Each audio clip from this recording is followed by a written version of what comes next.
Alléluia, gloire à Dieu.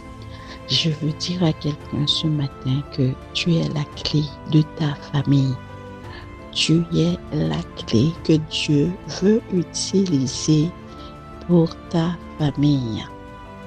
Tu te poses la question, mais pourquoi je suis rejetée? Pourquoi je suis mal vue? Pourquoi je suis si persécutée?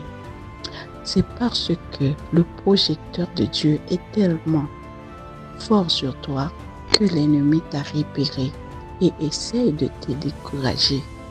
Mais il a vu ce que Dieu a mis en toi et c'est pour cela qu'il essaye de te décourager. Quand on regarde dans Somme 105, versets 17 à 24, voilà ce qu'il est dit.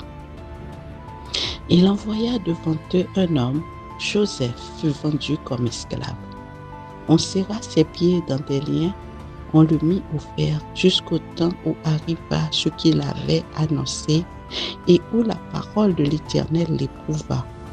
Le roi fit ôter ses liens, le dominateur des peuples le délivra. Il l'établit seigneur sur sa maison et gouverneur de tous ses biens, afin qu'il pût à son gré enchaîner ses princes et qu'il enseignât la sagesse à ses anciens.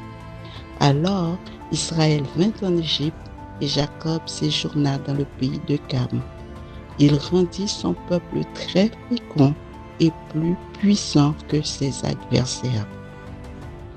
Dieu avait un grand plan pour son peuple et la personne qui était désignée pour faire bouger cette nation, c'était Joseph. Et on a vu comment Joseph a été haï par ses frères, a été jeté dans un puits par ses frères, a été vendu par ses frères pour quelques pièces et combien il est arrivé en Égypte pour devenir esclave et connaître la prison, la trahison. Pourquoi?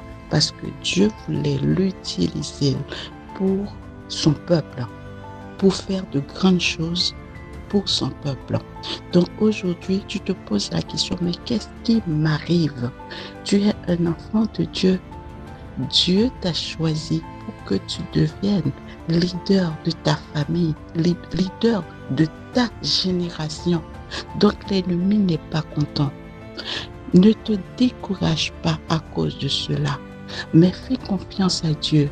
Rends-lui gloire parce que lui qui t'a choisi, il va jusqu'au bout avec toi. Et il faut passer par le puits, il faut passer par la prison, parce que c'est là qu'on apprend à rencontrer Dieu. C'est là qu'on apprend à lui faire confiance. C'est là qu'on apprend la sagesse. On a vu que Joseph était un homme rempli de sagesse et d'intelligence parce que dans ces moments de solitude, dans ces moments de rejet, dans ces moments difficiles, il a appris à compter sur Dieu. Il a appris de Dieu. Il a appris à reconnaître la voix de Dieu. Il a appris à connaître le cœur de Dieu.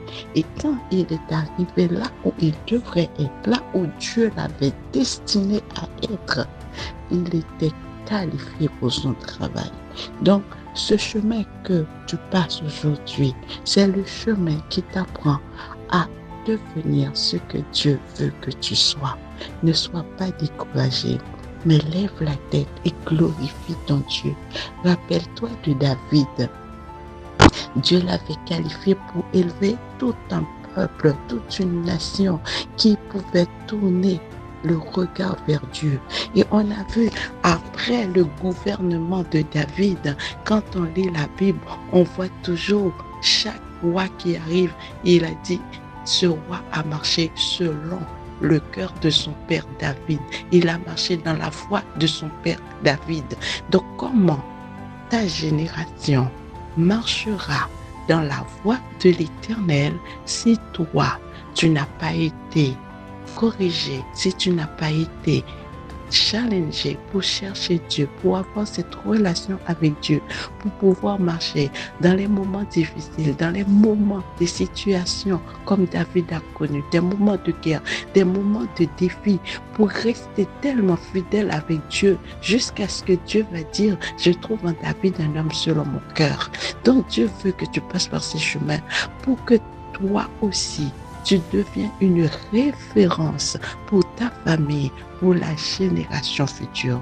Donc, sois encouragé. Dieu t'aime et tu es la clé de ta famille. Que Dieu te bénisse.